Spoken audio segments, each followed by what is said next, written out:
دنیا کے اندر بہت لوگ تمہاری تعریفیں کرتے تھے، تم سے بڑھ کر کے کوئی انسان تھا ہی نہیں، لیکن آج ریزن کیا ہے جس کی وجہ سے تم جہنم کے عذاب چکھ رہے ہو؟ سبب کیا ہے جس کی وجہ سے تم عذاب چکھ رہے ہو؟ وجہ کیا ہے جس کی وجہ سے عذاب چکھ رہے ہو؟ جہنم کے اندر تم چلے گئے ہو، آخر کیا وجہ ہے جس کی وجہ سے تم جہنم کے اندر چلے گئے ہو؟ وہاں پر جواب کوئی اور نہیں ہوگا میرے بھائی، جواب یہ نہیں ہوگا کہ ہم چوری کیا کرتے تھے اس لیے جہنم کے اندر چلے گئے، ہم شراب پیا کرتے تھے اس لیے جہنم کے اندر چلے گئے، ہم دیگر کام کیا کرتے تھے اس لیے جہنم کے اندر چلے گئے، یہ جواب نہیں ہوگا، بلکہ سب سے فرسٹ ریزن یہی ہوگا، سب سے پہلا سبب یہی بیان کریں گے، سب سے پہلا ریزن یہی کہیں گے، سب سے پہلا علت یہی بیان کریں گے، قالوا لم نکن من المصلین، قالوا لم نکن من المصلین، ہم نماز نہیں پڑھا کرتے تھے، ہم نمازی نہیں تھے، ہم نمازی نہیں تھے، ہمارے زندگیوں میں نماز نہیں تھی، اس لیے آج جو میں جہنم کے اندر گیا ہوں، جانے کا سبب یہی ہے، جانے کا ریزن اور علت اور وجہ یہی ہے، جہنم کے اندر اگر میں چلا گیا ہوں تو وجہ یہ ہے کہ ہم نماز نہیں پڑھا کرتے تھے۔ تو میرے بھائیوں، قرآن مقدس کی آیت ہے، زبان تو میری ہے، لیکن جو میں آپ کو بیان کر رہا ہوں یہ جو ہے عرش والے کا فرمان ہے، رب تبارک و تعالی کلام الہی کے اندر فرما دیا ہے۔ اس لیے میرے بھائیوں، اگر ہماری اور آپ کی زندگی میں اگر نماز نہیں ہے تو ہماری زندگی میں کچھ بھی نہیں ہے، ہماری اور آپ کی زندگی میں نماز نہیں ہے تو کچھ بھی نہیں ہے میرے بھائی۔ نماز اگر ہمارے اور آپ کی زندگی میں ہے تو ہماری زندگی میں سب کچھ ہے، سب کچھ ہے، اور اگر نماز نہیں ہے تو ہماری زندگی میں کچھ بھی نہیں ہے۔ اسی لیے میرے بھائیوں، اللہ تبارک و تعالی کل قیامت کے دن بندے سے جو سب سے پہلا سوال کرے گا، سب سے پہلا جو سوال ہوگا یہی نماز کے تعلق سے ہوگا۔ اللہ کے نبی جناب محمد کریم صلی اللہ علیہ وسلم نے فرمایا، اول ما يحاسب به العبد يوم القيامة الصلاة فمن صلحت، سب سے پہلے بندے سے قیامت کے روز جس تعلق سے سوال کیا جائے گا، سوال پوچھا جائے گا، استفسار کیا جائے گا، کس تعلق سے؟ نماز کے تعلق سے۔ اگر نماز درست نکلا، نماز صحیح نکلا، نماز ان کی زندگیوں میں تھی، رب کی بندگی وہ انسان کر رہا تھا، رب کی عبادت کر رہا تھا، رب نے جو فرض کیا تھا اس فرض کے اوپر کیا ہے پابندی کے ساتھ عمل کیا کرتا تھا، نماز ان کی زندگی میں اگر ہوگی تو وہ انسان کیا ہوگا؟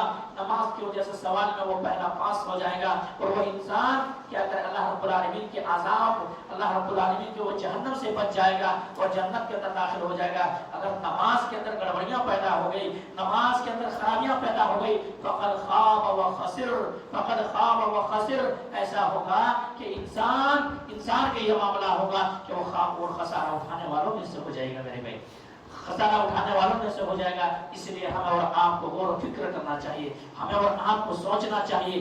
آج ایسا ہو گیا ہے ہمارے معاشرے، ہمارے سوسائٹی، ہمارے سماج کے اندر کہ رسمی طور پر لوگ نماز پڑھ رہے ہیں، رسمی طور پر نمازی ہیں، رسمی طور پر کیسے؟ مثلا جب کوئی مصیبت انسان کی زندگی میں آیا تو رب کے قریب ہو گئے، کوئی مصیبت انسان کے زندگی میں، کوئی مصیبت پریشانیاں آ گئی، رب کے قریب ہو گئے، پھر جب وہ مصیبت ٹل گئی، وہ مصیبت دور اللہ رب العالمین نے دور کر دیا، تو دور کرنے کی وجہ سے پھر کیا ہوا؟ اللہ تبارک و تعالی جب اس مصیبت سے ان کو نکال دیا تو وہ انسان نماز سے دور ہو گیا۔ اسی طرح سے انسان کی زندگی میں جب خوشی آئی نماز شروع کر دیے، اور جب پھر غم آیا پھر نماز چھوڑ دیے۔ انسان کی یہ حالت ہے میرے بھائیوں، لیکن اللہ تبارک و تعالی نے یہاں تک ارشاد فرمایا ہے کہ انسان کو کسی بھی صورت میں نماز معاف نہیں ہے، کسی بھی صورت میں نماز معاف نہیں ہے۔ اگر کوئی شخص کھڑے ہو کر کے نماز ادا نہیں کر سکتا، کوئی شخص کھڑے ہو کر کے نماز نہیں پڑھ سکتا ہے، اگر اس کے جسم کے اندر طاقت نہیں ہے، اس کے جسم کے اندر توانائی نہیں ہے، اس کے جسم کے اندر ہمت نہیں ہے، اس کے جسم کے اندر سخت نہیں ہے کہ وہ انسان کھڑے ہو کر کے نماز ادا کرے، کھڑے ہو کر کے فریضۂ نماز ادا کرے، اگر ان کے جسم کے اندر وہ طاقت نہیں ہے تو اسلام کے اندر، شریعت کے اندر نبی کریم صلی اللہ علیہ وسلم نے سہولت دے دیا ان کو کہ وہ انسان بیٹھ کر کے نماز پڑھ لے۔ حضرت عمران بن حسین رضی اللہ تعالیٰ اللہ کے نبی کی خدمت میں حاضر ہوتے ہیں، اور حاضر خدمت ہونے کے بعد کہ اللہ کے نبی جناب محمد کریم صلی اللہ علیہ وسلم مجھے بواسیر کا مریض ہوں، میں بواسیر کا بیماری مجھے لگا ہوا ہے۔ بواسیر ایک ایسا مرض ہوتا ہے کہ انسان کے پیخانے کے راستے سے خون آتا ہے اور بند ہی نہیں ہوتا ہے، یہی مرض کے اندر میں مبتلا ہوں. اللہ کے نبی جناب محمد کریم صلی اللہ علیہ وسلم میرے نماز کی کیا حالت ہے, میں نماز کیسے پڑھوں, نماز کیسے ادا کروں. اللہ اکبر. میرے اور آپ کا آقا جناب محمد کریم صلی اللہ علیہ وسلم نے ارشاد فرمایا, آپ نے کہا کہ اے عمران بن حسین رضی اللہ تعالی عنہ, اگر تمہارے اندر وہ طاقت نہیں ہے کہ تم قیام کر سکو, کھڑے ہو سکو, تو اسلام نے چھوڑ دیا ہے کہ تم بیٹھ کر کے نماز پڑھ لو. بیٹھ کر کے نماز پڑھ لو. اگر بیٹھ کر کے بھی نماز پڑھنے کی تمہارے پاس طاقت نہیں ہے, ہمت نہیں ہے, صلاحیت نہیں ہے, تو ایسا کرو کہ تم لیٹ کر کے نماز پڑھ لو. لیٹ کر کے نماز پڑھ لو. اور اگر لیٹ کر کے بھی تمہیں توفیق نہیں ہو رہی ہے, ایسا بھی نہیں پڑھ پا رہے ہو, تمہارے جسم کے اندر وہ توانا, وہ طاقت, وہ ہمت نہیں ہے, تو پھر ایسا کرو کہ تم اشارے سے نماز پڑھ لو. جب تک تمہارے جسم میں جان باقی ہے تب تک نماز معاف نہیں ہے. کب سے لے کر کے انسان کی زندگی 7 سال سے لے کر کے وسجد وقترب یا حتی یاتیک الیقین, جب کہ انسان قبر تک نہ پہنچ جائے تب تک کہ انسان کے لیے کسی بھی صورت میں نماز معاف نہیں ہے. کسی بھی صورت میں نماز معاف نہیں ہے. ہم اور آپ یہ چاہتے ہوں گے, ہمارے اور آپ کے ذہن و دماغ کے اندر یہ آتا ہوگا, ہم کاروبار کے اندر نکلتے ہیں, دیگر شے کے لیے نکلتے ہیں, تو ایسی صورت میں ہماری نمازیں معاف ہو جائے گی. میرے بھائیوں, کاروبار بھی صحابہ کرام بھی کاروبار کیے. صحابہ کرام بھی ہم سے اور آپ سے مصیبت, کہیں پریشانی اور مصیبت والے کاروبار کیے, لیکن ان کے باوجود بھی صحابہ کرام کی نماز قضا نہیں ہوئی, صحابہ کرام کی نماز نہیں چھوٹی. آئیے میں آپ کو ایک بات بتاؤں اور بات کو سمجھانے کے لیے مزید, تاکہ آپ لوگ بات کو سمجھ سکیں. حضرت عبد الرحمن بن عوف رضی اللہ تعالیٰ عنہ, عبد الرحمن بن عوف رضی اللہ تعالیٰ عنہ, ان کی یہ شخصیت ہے کہ انہوں نے جب مکہ چھوڑ کر کے مدینے کی طرف ہجرت کی ہے, تو ہجرت کرنے کی وجہ سے ان کے تمام سارے مال و متاع چھن گئے, تمام سارے مال و متاع چھن گئے, دولت چھن گئے, سلطنت چھن گئے, زمین جائیداد سب کچھ چھن گیا, یہاں تک کہ بیوی اور بچے تک چھن گئے, تب سواریاں چھن گئی. ان کے پاس چلنے کے, چل کر کے مکہ سے مدینہ تک گئے, چل کر کے مدینہ سے مکہ سے مدینہ تک گئے, ہجرت کیے, وہاں پہنچے. وہاں پہنچتے ہیں تو اللہ کے نبی جناب محمد کریم صلی اللہ علیہ وسلم نے عبد الرحمن بن عوف رضی اللہ تعالیٰ عنہ اور ربی رضی اللہ تعالیٰ عنہ, یہ دونوں کے درمیان صلح, بھائی چارگی کرا دی. اور بھائی چارگی ایسی کرا دی کہ اللہ کے نبی جناب محمد کریم صلی اللہ علیہ وسلم کی خدمت میں حضرت ربی پہنچ گئے, اور کہنے, بخاری کی روایت ہے, اور کہنے لگے, اللہ کے نبی جناب محمد کریم صلی اللہ علیہ وسلم, میرے پاس 2 بیویاں ہیں, میرے بھائی عبد الرحمن کو کہیے کہ وہ میرے بیوی کو دیکھ لے, کیونکہ نکاح سے پہلے, شادی سے پہلے ایک مرتبہ دیکھنے کی اجازت ہے. آپ کہیں کہ وہ میرے دونوں بیویوں کو دیکھ لے, جو پسند ان کو آتا ہے میں ان کو طلاق دیتا ہوں, اور طلاق کے بعد پھر عدت گزرنے کے بعد عبد الرحمن بن عوف رضی اللہ تعالیٰ عنہ سے میری بیوی کا نکاح کرا دیتا. میرے مال جو ہے, میرے سلطنت جو ہے, میرے دولت جو ہے, مدینے کے میں تاجروں میں سے ہوں, میرے پاس بہت زیادہ جائیداد ہے, اس کو میں 2 حصے میں تقسیم کرتا ہوں, 2 حصے میں بانٹتا ہوں. ایسا کیا جائے کہ آدھا حصہ عبد الرحمن بن عوف رضی اللہ تعالیٰ عنہ کو دے دیا جائے.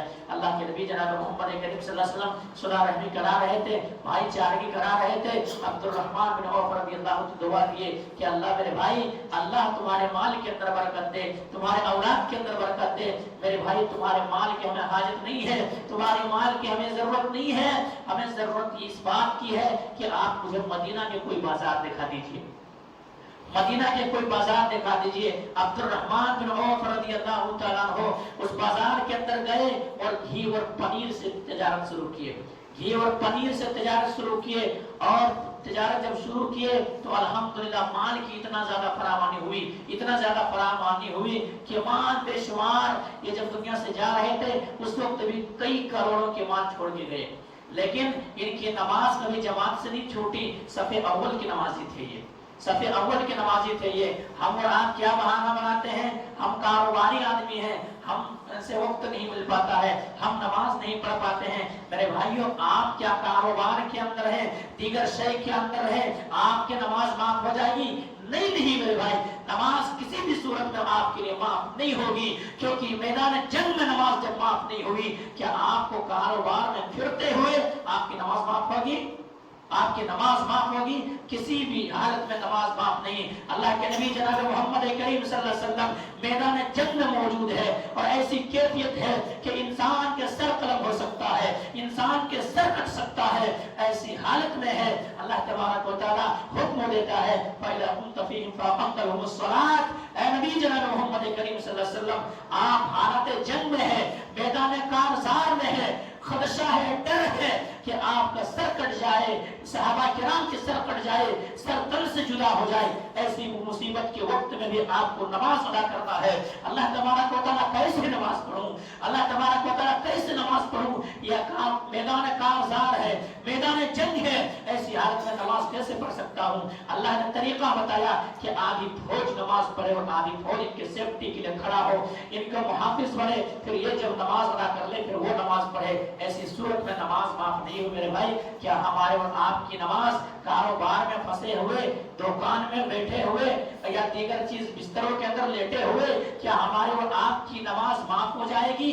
ہمارے اور آپ کی نماز معاف ہو جائے، ہم اور آپ سوچ سکتے ہیں، ہم اور آپ سمجھ سکتے ہیں۔ میرے بھائی آئیو میں بتا رہا تھا عبد الرحمن بن عوف رضی اللہ تعالیٰ عنہ کے تعلق سے کہ وہ تاجر بھی تھے اور پہلے صف کے نمازی بھی تھے، اگلے صف میں آ کر کے امام کے بغل میں آ کر کے کھڑے ہوتے تھے، تاجر ہونے کے باوجود بھی۔ تو میرے بھائیوں ہمارے اور آپ کی تجارت، ہمارے اور آپ کے کاروبار اگر نماز سے روک دیتی ہے تو وہ تجارت کو کوئی فائدہ نہیں، تجارت کا کوئی فائدہ نہیں ہے۔ اس لیے میرے بھائیوں ہمیں اور آپ کو وقت نکالنا ہوگا، ہمیں اور آپ کو نماز کی پابندی کرنی ہوگی، ہمیں اور آپ کو جہاں بھی وقت ملے نماز ہمیں اور آپ کو پڑھنا ہوگا۔ کسی بھی صورت میں انسان کے لیے نماز معاف نہیں ہو سکتی ہے۔ میرے بھائیوں آئیے، صحابہ کرام نماز کی اہمیت سمجھتے تھے، ہم اور آپ کہاں سمجھ رہے ہیں؟ صحابہ کرام آخری گھڑی ہے، آخری وقت ہے، دنیا سے جانے کا وقت ہے، ان کے باوجود بھی نماز کو نہیں چھوڑا کرتے تھے۔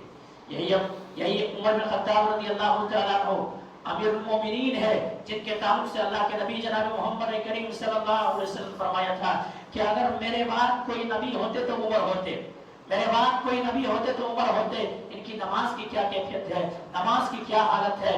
آئیے میں بتاؤں کہ عبد الرحمن یہ حضرت عمر بن خطاب رضی اللہ تعالیٰ نماز فجر ادا کر رہے ہیں، نماز فجر پڑھا رہے ہیں اور نماز فجر ادا کر رہے ہیں، نماز فجر میں پہلی رکعت میں بھی ہے، سورہ یوسف کی تلاوت کر رہے ہیں، سورہ یوسف کی تلاوت کر رہے ہیں۔ حضرت عمر بن خطاب رضی اللہ تعالیٰ عنہ کے اوپر وار ہوتا ہے، پیٹھ میں چھرا بھونک دیا گیا ہے، پیٹھ میں تلوار بھونک دیا گیا ہے، پیٹھ میں خنجر بھونک دیا گیا ہے، پھر بھی اسی بھی حالت میں حضرت عمر بن خطاب رضی اللہ تعالیٰ عنہ نمازی کی حالت میں ہے، قرآن کی تلاوت کر رہے ہیں، قرآن کی تلاوت کر رہے ہیں۔ اچانک امیر المومنین عمر بن خطاب رضی اللہ تعالیٰ عنہ جب خون بہتے بہتے گر جاتے ہیں، وہاں پہ گر جاتے ہیں، صحابہ کرام کو ابھی تک پتہ نہیں چلا ہے کہ امیر المومنین عمر بن خطاب رضی اللہ تعالیٰ کا حملہ ہو گیا ہے، امیر المومنین عمر بن خطاب رضی اللہ تعالیٰ عنہ کو پیچھے دشمن نے حملہ کر دیا ہے اور یہ پریشانی ان کی زندگی میں آ گئی ہے، نماز کی یہ کیفیت ہو گئی ہے، صحابہ کرام سمجھے کہ صورت بھول گئی ہے، سبحان اللہ کہہ رہے ہیں۔ اب وہاں پہ عمر بن خطاب رضی اللہ تعالیٰ عنہ وہاں پہ مصلی پہ گرے ہوئے ہیں، مصلی پہ پڑے ہوئے ہیں، کچھ دیر کے بعد ہوش آتا ہے، حضرت عمر بن خطاب رضی اللہ تعالیٰ عنہ عبد الرحمن بن عوف رضی اللہ تعالیٰ عنہ کو ہاتھ پکڑتے ہیں اور کہتے ہیں اب میرے اندر وہ طاقت نہیں ہے، میرے اندر وہ طاقت نہیں ہے کہ میں مصلی پہ کھڑے ہو کر کے اس ذمہ داری کو سنبھال سکوں، میں نماز پڑھا سکوں، اس لیے ایسا کیا جائے کہ آپ نماز ادا کیجئے۔ اب کو لے کر کے جایا جاتا ہے، عمر بن خطاب رضی اللہ تعالیٰ عنہ کو کیا ہے وار کیا گیا ہے، جسم چھلی ہو گیا ہے، امیر المومنین عمر بن خطاب رضی اللہ تعالیٰ عنہ کو گھر تک پہنچایا جاتا ہے، گھر میں سلا دیا جاتا ہے، آرام کے لیے بستر راحت میں سلا دیا جاتا ہے۔ کچھ وہاں پہ اطباء آتے ہیں کہ دیکھو امیر المومنین عمر بن خطاب رضی اللہ تعالیٰ عنہ کے اوپر بہت ہی زیادہ زخم ہوا ہے، بہت زیادہ مار ہوا ہے، اس لیے ایسا کیا جائے کہ کھجور کے پانی پلایا جائے، کھجور کے پانی پلایا جائے، کیونکہ کھجور کے اندر طاقت ہے جو ان کے خون بہ گیا ہے، تاکہ اس طاقت کو کور کرنے کے لیے ایسا کیا جائے کہ ان کو کھجور کے پانی پلایا جائے۔ ان کے اطباء کے حکموں کو، اطباء کی بات کو مان کر کے امیر المومنین عمر بن خطاب رضی اللہ تعالیٰ عنہ کو پانی پلایا جاتا ہے۔ امیر المومنین عمر بن خطاب رضی اللہ عنہ کے اینتڑی کٹ چکا ہے،